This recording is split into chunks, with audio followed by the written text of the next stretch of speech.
Hello and welcome to Iceland Roundup. Bi-weekly podcast. Welcome 3 Iceland Roundup. The semi-weekly Icelandic podcast on news stories retold to you. Yeah, the only show on Earth that hinges on people not getting stranded in London by budget airlines going bankrupt. Yeah, sorry about that. This somehow doesn't seem your fault, but maybe you had a hand in their downfall. You had to haggle down the ticket price, and that was the penny that put them under. It's just like, no, I'm not paying more than 50K. It's like, I think since this is one of the biggest stories in the last couple of weeks, we could this just is the biggest story in my life. We can start with this one. So was it Monday? It was Monday. Yeah, it was Monday morning. It was announced that Fly Play, or whatever the hell they're called, the Icelandic low-fare airline. Fly Play? Something like that. I think that's their website, flyplay. Yeah, the company's name is actually Fly Play. Yeah. It sounds like some kind of like fishing fetish website. Fly Fish Play went bust. And a lot of people got stranded all over the world, including me. Oh, you were stranded. Yeah. So, to my defense, I had bought this ticket basically after everybody who can check out numbers had kind of realized that this was going to happen. Yeah. And I was just thinking like, okay, I would like some more excitement in my life. So I'm going to try this. Your marriage is getting stale. No.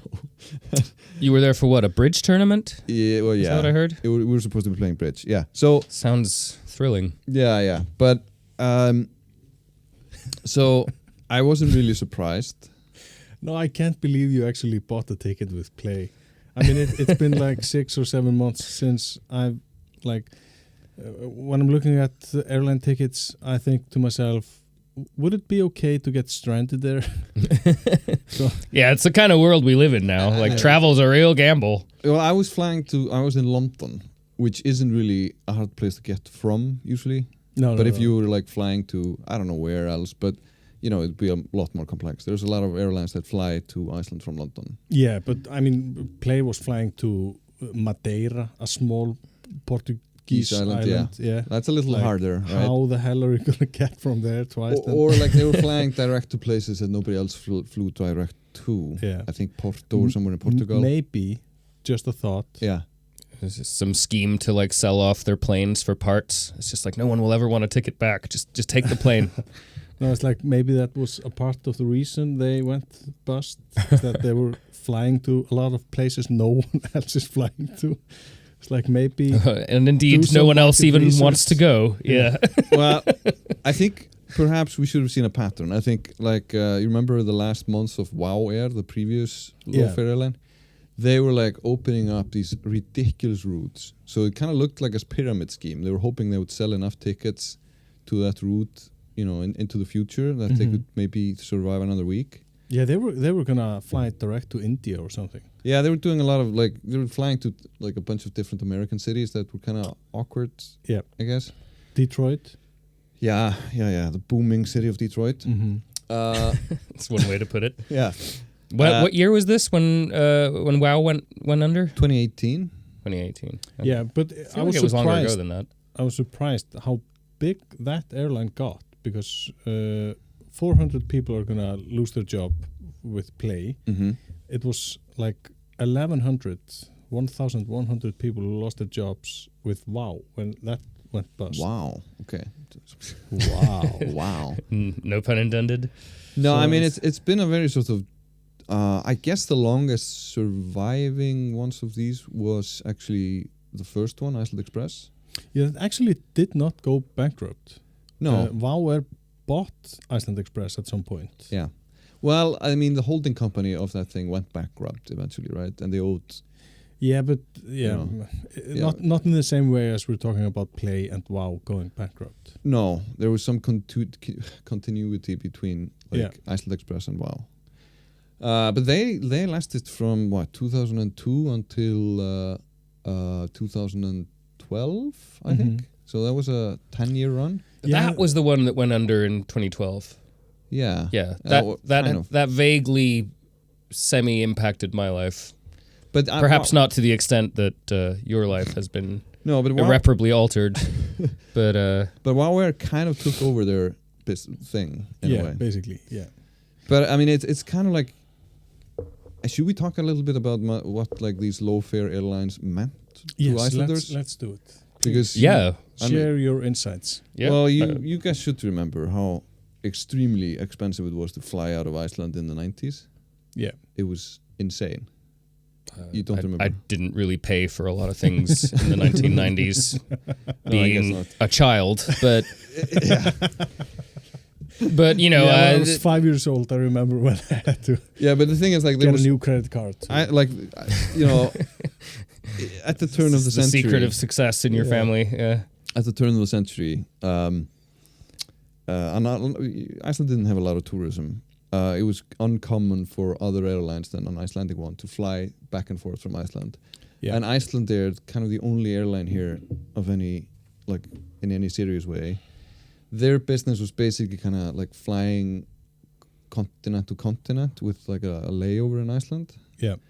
And we had some kind of favorable agreement with the United States about travel. It was cheaper to like have a layover in Iceland than if you flew directly from, say, London to New York or something. Okay. That makes sense, I guess. Yeah. That was their like business model. Yeah. So back then, wasn't the Dirty Weekend thing? Was it? That was the advertising in 2002. Yeah, fancy a dirty weekend in Iceland. Yeah, with a short dip every trip. Yeah, and the photo was some girls at the Blue Lagoon with their faces smeared with the white mud. Yeah. Oh, classy. Very early 2000s. Yeah. Terrible stuff. So. Back then, it was amazing stuff. We're still talking about it, 20 years later. Yeah, I mean, you know, we also still talk about Hitler a lot. I mean, it's not, you know. Yeah, it's similar. Yeah, definitely. Mm-hmm. So, it was very expensive to get out of Iceland. Nobody else was flying here. Mm-hmm. There was precious little tourism. And some people actually traveled with Smirline.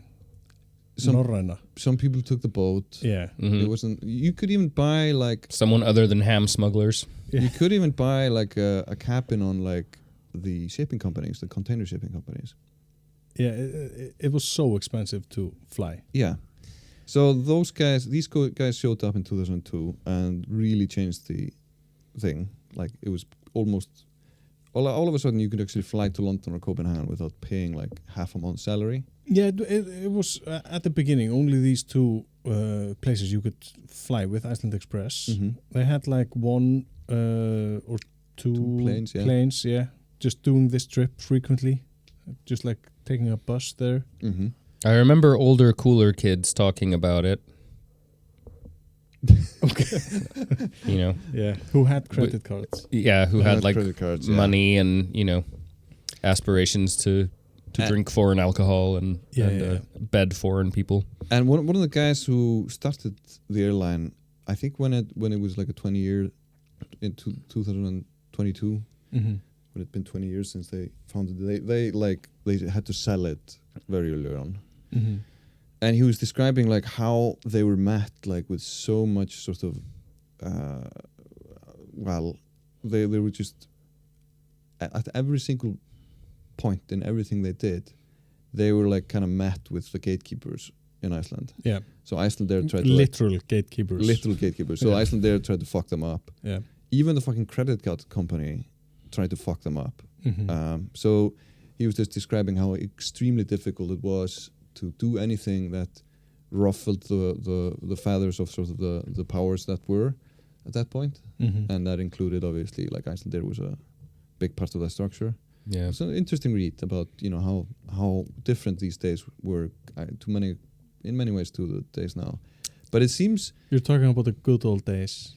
Yeah, it doesn't seem like much has changed to me. Like we're still ruled by these gatekeeping monopolies in almost every sector of commerce. Yeah, but with like traveling from Iceland, you can just buy a ticket with EasyJet or Transavia if you want to go to Delta or whatever the fuck. Wizz Air, yeah. Right now you can, yeah. But back then, no show. Yeah, and that has only like changed in the last maybe 5 or 6 years, because when WOW Air went bust, they had like a huge share of trips from Keflavík Airport. Play doesn't have it's like they were like a much smaller comparatively. Yeah, because there are a lot more trips from Keflavík, to and from Keflavík, because of all these different airlines. So like the impact of this bankruptcy is a lot different than when WOW Air did. I mean, one of the things that this former like this guy who started Iceland Express was talking about was that, you know, when it came to like marketing budget for Iceland, the government body that was in charge of that gave them no money, and Iceland got all the money. But he was pointing out that the whole, basically 92% of the increased numbers of tourists coming here in the first couple of years were with Iceland Express. Yeah. So it was actually, you know, changing the game for tourism, but the powers that were not interested. Changing the game. Yeah. You know, the holding company, or it's like fjárfestingafélag, that investment company. Yeah, that was one of the biggest shareholders of Play. Yeah. Its name is Leikbreytir, or changing the game. Game changer. Game changer. Yeah. But so 23 years. Great minds think alike, I guess. 23 years, 3 different low-fare Icelandic airlines, and 3 bankruptcies, and a lot of loss for probably pension funds. It's yet again. Well, not that bad. I mean, it's like 1.7 billion Icelandic kroner. It's like not a fair amount, but if you look at it as a percentage of their entire holdings, it's like minuscule. It's like me deciding to get an extra hot dog for lunch. It's like, yeah, I can afford it. A decision we all regret in the studio when the digestive difficulties. Exactly. Don't you think the boards has more impact on me than the airlines, really? Yeah. So I think it's a good comparison. I did suffer mildly when Iceland Express was merged into WOW Air. Yeah. How? Where were you? I was sort of I was sort of dating. Well, I was thinking about dating this flight attendant. Yeah. At Iceland Express. Do you have commitment problems? And no, she lost her job in the merge, and I was like, well, now that she's not a flight attendant, I'm just. Oh God! Yeah. She's not going to have the uniform around. The day I met my wife was the day that she returned her WOW Air uniform. Oh, yeah. I'm settling down. You guys have that in common, I guess. Yeah. So who does it? I think you're in the minority here. Well, you don't have a thing for flight attendants? There is. They have seminars for that. People who are not attracted to flight attendants, step this way, sir. Yeah, I mean, MDs do have their own uniforms. Yeah, I suppose that's true. That's like the OG medical fetish, isn't it? Yeah, they don't call it playing doctor for nothing. Is this thing? Yes. No, I'm fucking. So how was your weekend? But so, do you have any idea? How Tame. So you followed this, I guess, better than I did, because I was. I think you followed it better than I mean, you lived it. Yeah. But I wasn't paying attention to the details. Like, how many people were actually affected? Do you know? I don't know the exact number, but it was in the thousands. So like thousands of people were stranded somewhere. That were they? Yeah. Great. Yeah, amazing. But I mean, for the most part, it's easy to get refund because most people just buy with a credit card, and even the Icelandic debit cards have some kind of insurance.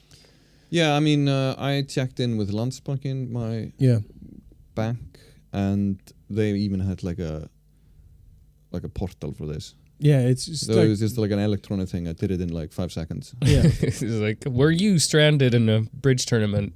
Click here for recompensation. Yeah. It was fairly easy. Yeah. And then you can, it's like, you can get ticket to Iceland. Maybe it's like one extra night in a hotel. And I mean, that costs stuff. Yeah, and I mean, like, I did see I flew with British Airways back. Yeah. Because it was, because I was looking at the prices for Iceland, they're like double in real time. Yeah. From like expensive to like fuck expensive. But what people in Iceland who live in Iceland and pay into it's like a union, they always forget that you can get cheaper Icelandair tickets through your union. I think every single Icelandic union has this deal with Icelandair that if you buy tickets through them, you can get the same price as you used to get with Play. Gee, it's almost like flying to and from this country is a basic necessity of life here, and it should just be state-owned and state-regulated. Well, what are we, socialist France? Oh, God, no. No, I mean, the Icelandic state would never shave my armpits every day. The Icelandic government would never bail out Icelandair, would they? No. No. Definitely unthinkable. Not. They would... I don't know how bail many times. Them out, maybe give them money or something. How often have they done it? Quite often, I think. At least they operate like with the certainty that they will never go bust. Yeah. But they're sort of like the pension funds, really. They just keep sort of... I mean, we have to have an airline operating from Iceland. I mean, that's just a fact of... I think it's impossible not to. I think what I should do now is remind you guys of the so-called deal we made with Norway in 1262. Yes. Where one of the main... That fucking deal. Where we ceded our independence and became Norwegian subjects. Yeah. Willingly, apparently. And one of the deals was that the King of Norway promised to send at least so and so many ships to trade with Iceland every year. And it's basically the same thing now, except like ships are a little bit slower. But it's really hard to be out here. Are they slower than they were back in the 13th Just a little century? bit. Yeah. No, they're not. It's kind of impossible for us to like do anything without having an airline that functions. So I think Icelandair can continue to safely operate under the assumption that they will be bailed out for any stupid thing they will do in the future. Yeah. Or right now. Yeah. They're being bailed out probably as we speak. No, I mean, they've been operating at a loss for I don't know how many quarters in a row now. For a while. Yeah. But that's airlines all over the world, isn't it? No, but... None of them are making money. Yeah, they are. Actually, it's... Really? Some of them. Some of them are having, like... Well, like Emirates? Yeah, and some Scandinavian airlines. Ryanair, Scandinavian airline, yeah. EasyJet. Was Ryanair the one you could fly to Akureyri for less money than taking the bus? No, that was EasyJet. That was EasyJet. Yeah, that's... You could fly, it's like, if you flew from Keflavik to London and London to Akureyri, that was like way cheaper than buying a ticket with Icelandair domestic flights from... And it was even cheaper than taking the bus there from to Akureyri. Like Yeah, I mean... Oh my God. Yeah, and you can have lunch in Gatwick instead of N1 gas Yeah, station. buy some duty-free booze. Yeah. And it's like, I was looking at running shoes when I was a runner a few months back. Now I'm not a runner anymore. Yeah, you lost your legs. Maybe you want to talk about that? No. This is why this is you shouldn't be mentioning this. This is why the camera cuts off, round about your nipples, I guess. And that was I lost my nipples. Maybe we could talk about that instead. No, but I was looking at this. Also common in running.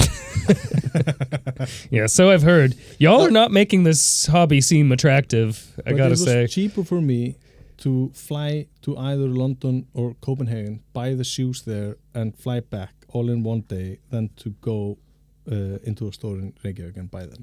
That's a depressing fact. Yeah. That's insane. Well, it just... speaks to how little we have to pay for airline tickets now. Yeah, but I mean, no wonder they always go bust. Yeah. Yeah. I mean, that's depressing too because like airplanes are fucking up the atmosphere. I helped my brother move from Sweden to Iceland a few years back. First time I flew with Play, bought it's like what's it called? A robot vacuum cleaner in on sale. Some version of that on sale in Sweden, and that's like El Giganten. No, it was like Merlin or something. Oh yeah, okay. Yeah, nice detail to have. But that paid for the ticket, the price difference, because we had decided to buy this kind of robot and the same model in Iceland. I mean, yeah, great. And when it inevitably broke down a month later, no, it's still going strong. Really? Yeah. Oh, wow. They make things better in Sweden. Yeah. Yeah, I mean, I don't. China. If Iceland made a Roomba, I would not buy it. Like the Roombas I have experience with were not handmade in fucking Copawood or something. Like, well, you know this thing that all of the Scandinavian countries have invented something. Sweden invented dynamite.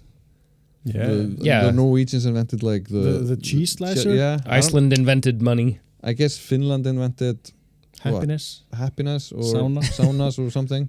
The same thing. Iceland actually, sniper rifles. In its entire existence, Iceland only invented one thing, and it's like this metal ring you use to like fasten the scythe to the stick or something on a. Yeah. Okay. And tógvíraklippurnar. Yeah, not to mention like the whatever they call the cod war. The cod war mechanism where you could cut the wires of,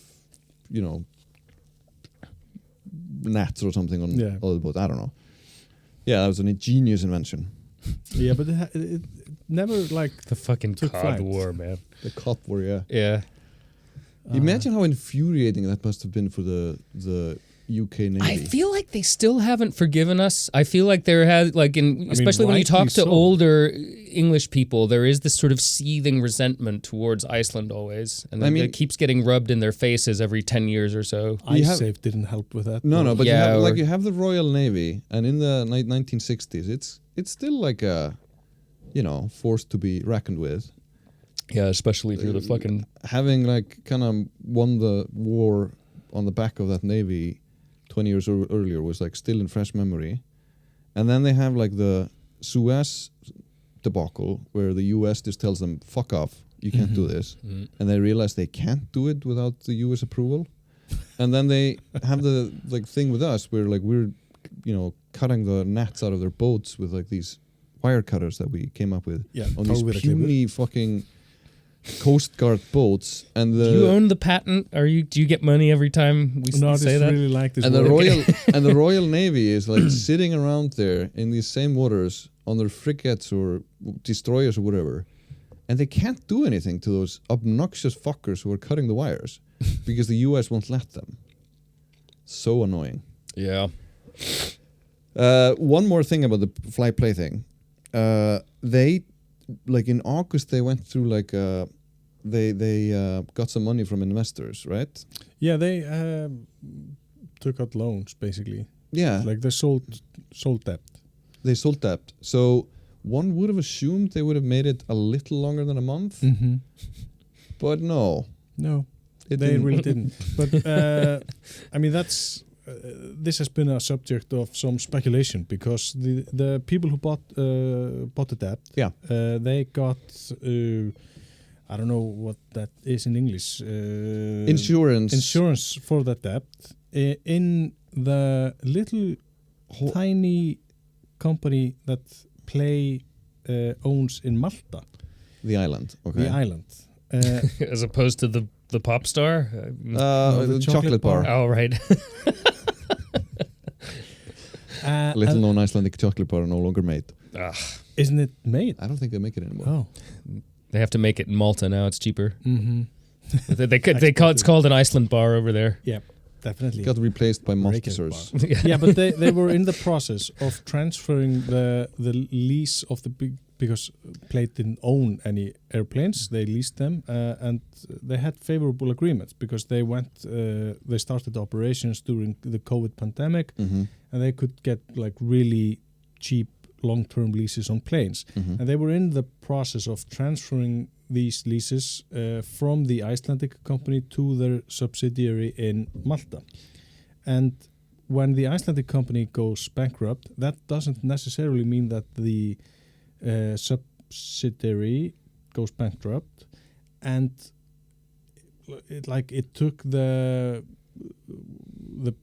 investors who bought the debt, took them a day or two to collect on their insurance, and they are now the owners of this completely debt-free airline in Malta called Flyplay Europe.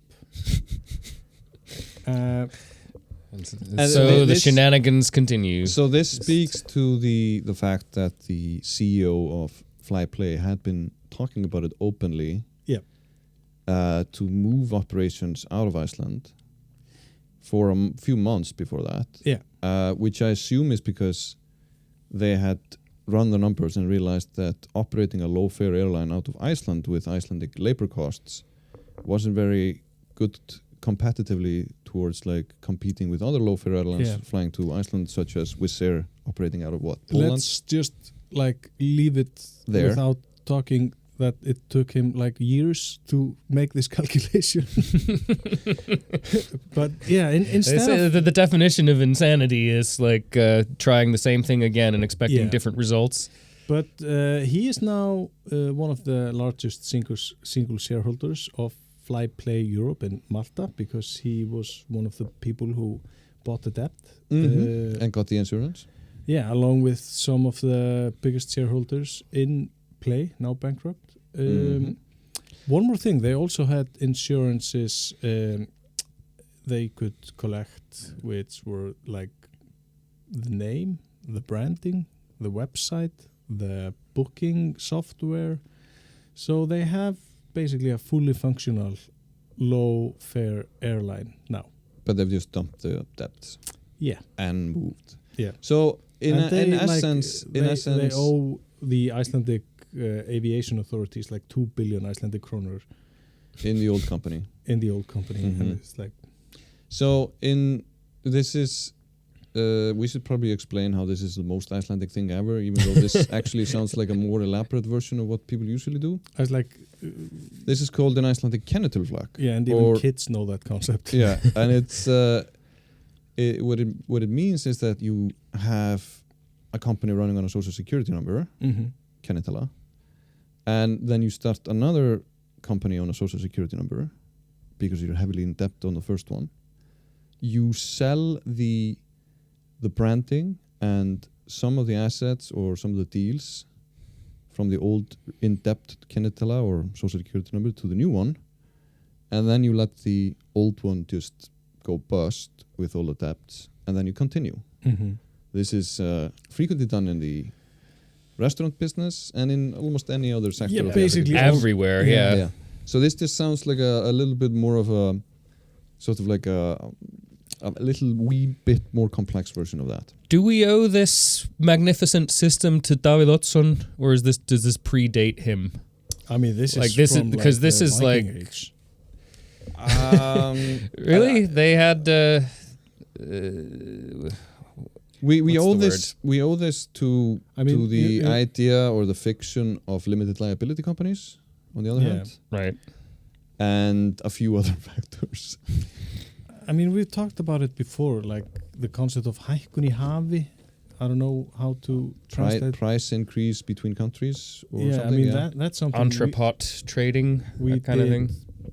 Back when we were the trading hub for Greenland. I mean, we bought things cheaply in Greenland, raised the price in Iceland and sold them to Europe. I mean, if it wasn't for us, Greenland would be a thriving superpower today. Might be. Yeah, it wasn't if it wasn't for us, the price of unicorn horns, also known as walrus tusks, would have been a lot more manageable. Yeah. Back in Europe in the Middle Ages. Yeah, the hip socialites of Europe would all be wearing, walrus tusks from head to toe. And they would all today, have, if it wasn't for us. They would all have pet polar bears too. Yeah. Yeah. No, we've been doing it a long time. But yeah. And I like a walrus tusk on each one of my fingers. Have walrus tusk gloves. But it would be it will be interesting. Tapping on a keyboard. Yeah, a keyboard made out of walrus tusk to get that extra walrus on walrus feel to all your social media posts. Oh my God! It will be nothing else happened during the week. No. Let's maybe change the subject. So sorry, all the people out there who got stranded. We were just having another Kennethullu flak. It happens. Yeah, Iceland happens. Yeah. You were talking about? Well, we should maybe pick up on that paid parking story from this week. Which one? Are you talking about the woman who parked in a free spot near the Sundhöllin swimming pool in downtown Reykjavík, and then got a fine from a privately owned parking company? Yeah. Which makes no sense. And it took her a while to get rid of it by trying to repeatedly contact them and have it discarded. And then she eventually just charged the parking company for her time, which I'll be amused to see whether or not they pay that fine. No, but I mean, she has the same legal standing as they do. Yeah, she should try. Yeah. But it kind of speaks to... Is this setting a precedent for a society where everyone's just constantly charging each other for parking? It just becomes part of your daily routine. Yeah. Yeah, it's an interesting thing. It's a reminder of the legal limbo that these companies are operating in. Mm-hmm. And we've told I think we talked about this maybe on the show, but at least in the Reykjavík Grapevine we've been talking about all of these paid parking places popping up all over the island where people are charging you 1,000 kroner or something for stopping by any other waterfall or all of them. And this could probably be stopped just by firm regulation, right? By somebody in government setting very explicit laws about how parking functions here. Yeah, but the thing is the problem isn't really the 1,000 kroner you pay for parking. It's the thing that if you forget to pay or don't pay straight away, or as in many cases, it is impossible to figure out how the hell you're supposed to pay. Yeah, exactly. Yeah. That's a real problem. Mm-hmm. Then you get hit with a fine by these private companies, and they are you can argue that it's illegal for them to fine you, and the deals that they make, these parking companies, it's they could go to someone who owns land, who is if you go to Reynisfjara, there's these farmers who own Reynisfjara, and they say, well, you have parking, we'll manage everything, we'll set up the license plate reader and provide you with the software, and you don't have to pay anything. You can keep all the fees that people pay. It's for actual parking, but we get the fines we impose if someone doesn't pay, and that's their whole business model. Mm-hmm. And it's they're not even going to try to charge people because then that money would just go to the landowners. It's not in their best interest to. I mean, we can't really say that they don't try to charge people because they are charging people, but it's not in their interest to make it easy to pay. Yeah. No, I mean, I think everybody hates that system. Yeah. We've gotten so many emails from people who've been mildly annoyed by how this works. Not just specifically the fines, because there's stories people going there was no way to figure out how to do this correctly. But in the end the power goes to these landowners because there's this carrot of profit being dangled in front of them that they may or may not see. Yeah. Yeah. There was Heimildin, the source, the hip hop magazine, was reporting on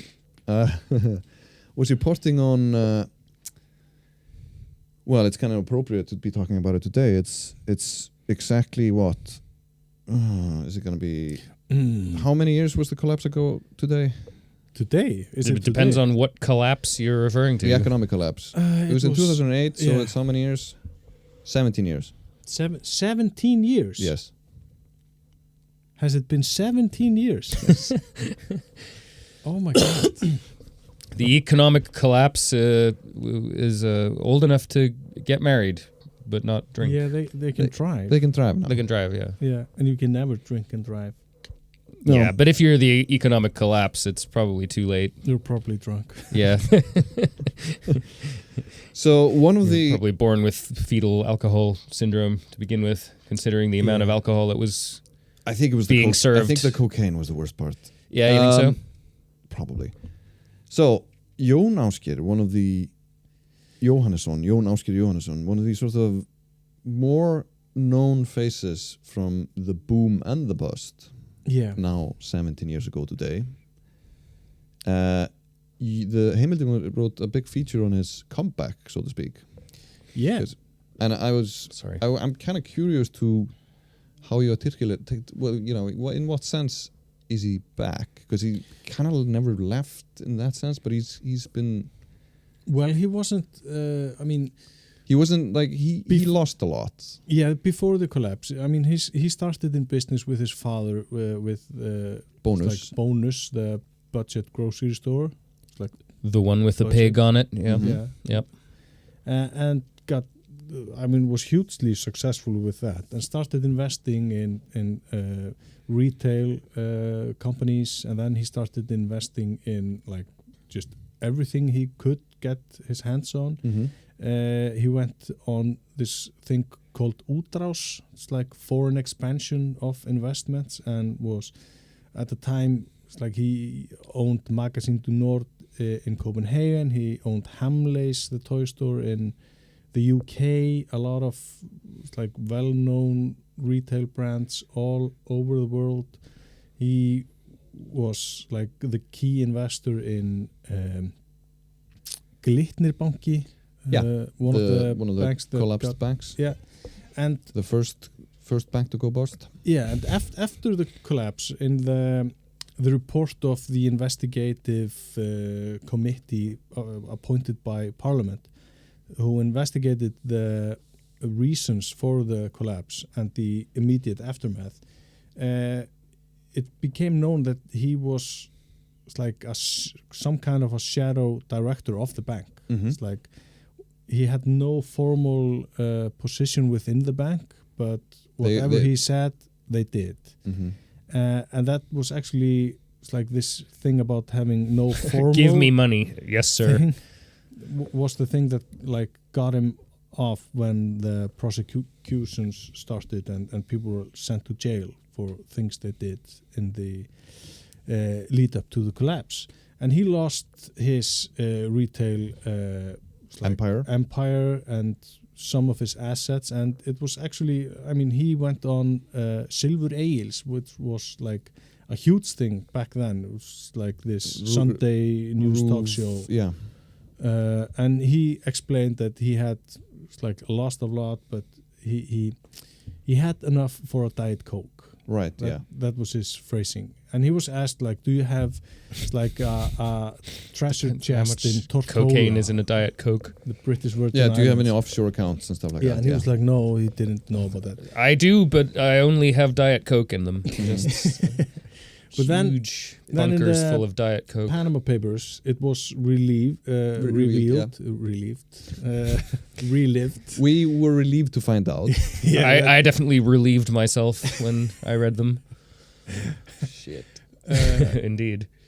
That his wife and him had like these holding companies in the British Virgin Islands and all over the world that sat on huge sums of money. Mm-hmm. And now they have been rebuilding this empire. They started off buying this oil distribution companies, like a chain of gas stations that used to be run under the name Shell, the international company. In the collapse, they stopped paying licensing fees and rebranded as Skeljungur, which is a Shell in Iceland. Yeah. And that company is just like lacking the sense of irony in investing in a company called Shell, like Shell companies. Yeah. Like it's just. But that was like a legacy company that had. It's been around. It's been around forever. Yeah, and they had so much property. They had so much. They assets. Owned everything they operated.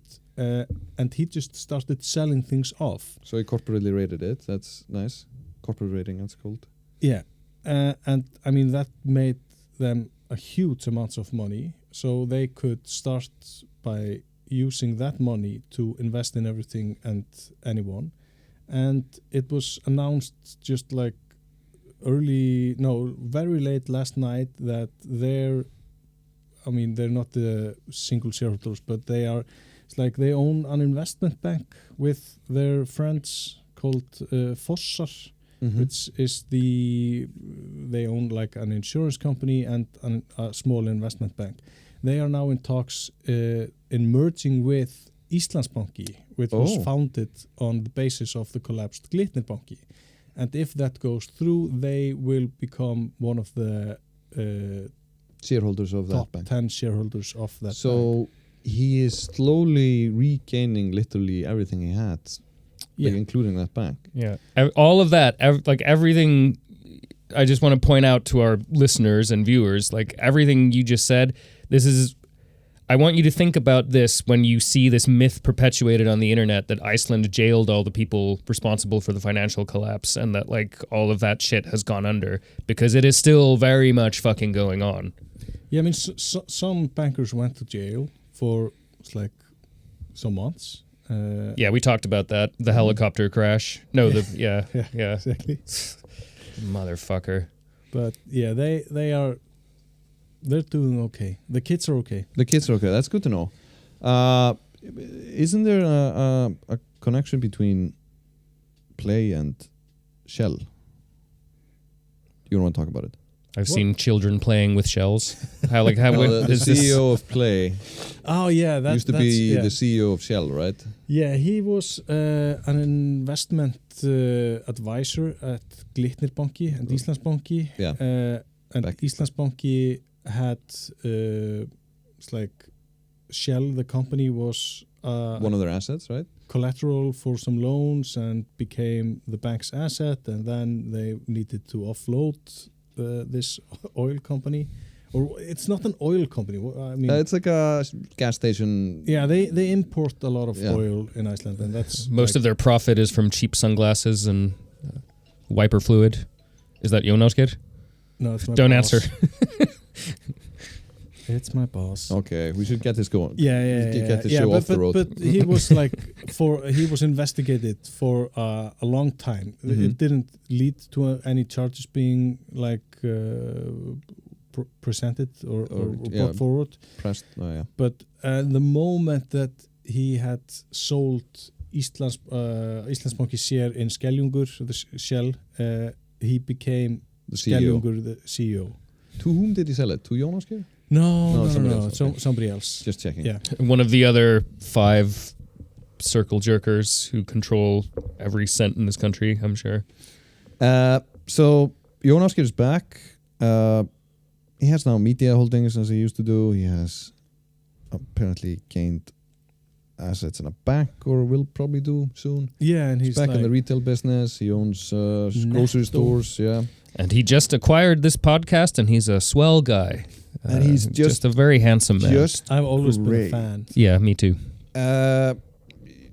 So what about one more? But he's not doing anything illegal or anything. I mean, it's just no. Well, yeah.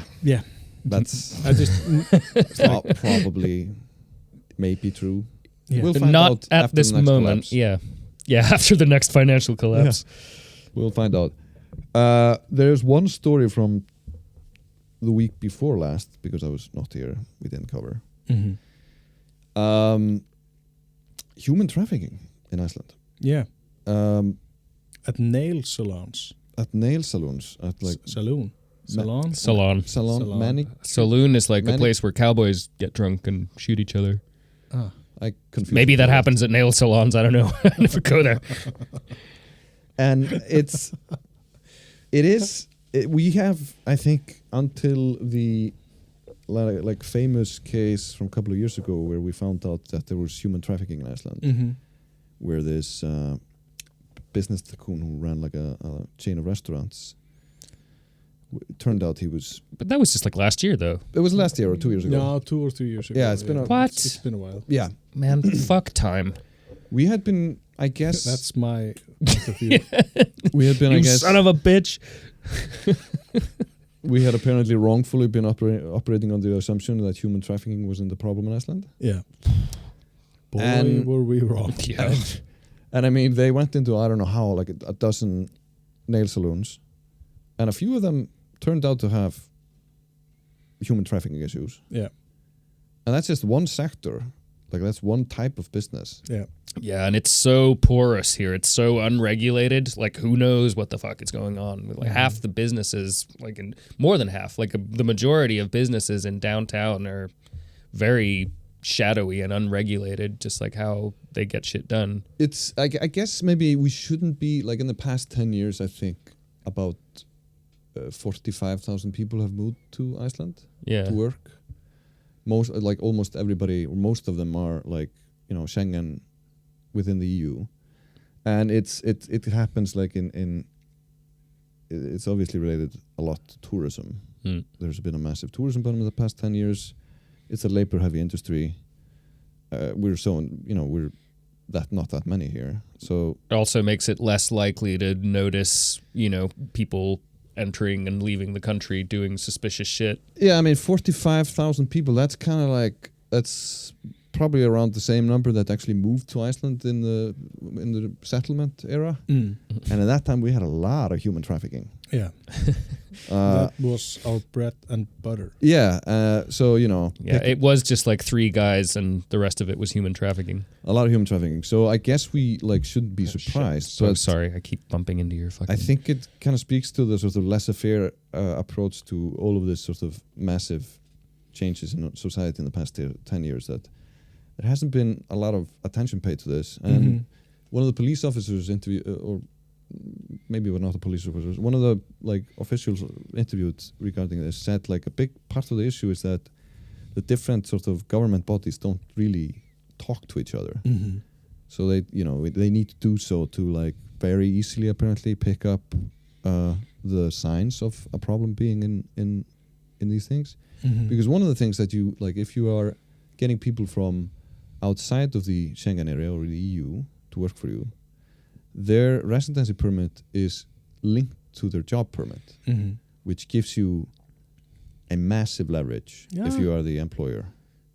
That has turned out to be a freaking problem. I feel like as well there were, like, you know, experts from, like, you know, the EU or Interpol or something, you know, like, came and like took one look at the Iceland system and said, like, yeah, you guys are in, like, the red zone of, like, potential for human trafficking. Like, it's massive here. Like, the holes in your system are just, like, you're begging for it to happen, basically. Yeah. And we've also, just to point it out, been operating under the assumption that it's like corruption doesn't exist. Thing in Iceland. Yeah, that's my favorite one. Yeah, that's a good one. Yeah, I remember when I Do wrote, we have any like, other sort of weird myths flying around that probably don't hold any water? Do you remember any? Yeah, Low-fare airlines are great business. Yeah, I was going to say. a curiously persistent myth. Private companies' parking fines are legal. Yeah. And also this, like, cold plunge thing. Cold plunges are healthy. Yeah. It's like, they feel nice, but then you die. Yeah. Salmon farming doesn't pollute. I mean, it's like, it doesn't matter if you do it out at sea or it's like in these, I don't know, inland tanks. It's different, I guess. It's like, it's different kind of pollution, but it's polluting as hell. Yes. And then the assumption that rich people don't try to gain power. I mean, that's what I keep thinking when you were talking about Jón Trausti. Like, is he planning to run for office? Is he just following world events? And why would he do that? Yeah, but you could have said the same thing about the motherfuckers running the United States like a few years ago. Like, why would they want that? And they wanted it, and now, you know, they have it.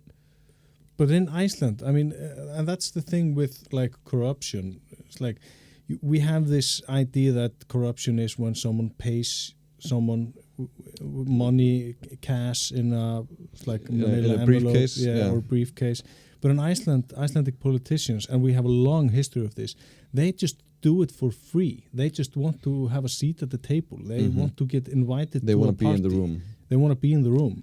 So Icelandic politicians, historically, have been doing all sorts of weird shit for their friends. And they're like the most bribable people on earth because that's they will do anything for nothing. They're so cheap. I think the three of us should run for office. Yeah. On the platform slogan of that we will actually. I mean, we basically bribed each other to be on this podcast. Yeah, like none of us are getting paid for this. In the Icelandic sense, yeah. But we should run on the platform. We're gonna do the same amount of like corruption in politics, but we're gonna make. I mean, Jón Gnarr ran on that, and he fucking won, didn't he? Yeah, he was mayor. He said like, I will be very overt about all my corruption, and he all of my friends are like in this party now. It's just me and my friends. They're now running everything. Yeah, and we're now going to run everything. And everybody was like, "This is great." Yeah. People love that shit. We should make. It's a small towny kind of corruption. Cool. Yeah, I mean that's the thing. Like, if people are making a lot of money off of the corruption, right? Feel like the politicians should be getting a. Like what is that? Like if what is it we called? lived in a fair They should world. At least have better haircuts. Jesus. Yeah. Like the this is unfair. politicians. Yeah. Are you talking about Boris Johnson now? Are you talking about Icelandic politicians or? Yeah, just they all do it. Don't they just have like really boring haircuts? Yeah. I can think of one with a like bad haircut, but I'm not gonna name it. I'm not gonna name names. All right. Is it Panama Red? What? Oh, I mean, Sigmundur David. He's got a like nice haircut. Yeah. Well, has he got the shaved sides? No. He definitely looks better with the beard. I think we've lost focus, guys. Oh, that happened. That happened months ago. Well, so much for stranded airline passengers. Yeah, are they just dead now? Are you the only one left alive? And then economic collapse, comebacks, and cheap corruption. Yeah. This has been Let's a take pleasure. the 17-year-old's financial collapse out for a drink and get it laid. Thanks for Guð bless ykkur. Guð bless Ísland. We're at that point? Okay, yeah. We're just celebrating the anniversary of that speech. God bless yeah. God bless Iceland. God bless Iceland speech. Yeah, that's a vote of confidence. Our Prime Minister. This was Iceland Roundup. Goodbye. Goodbye.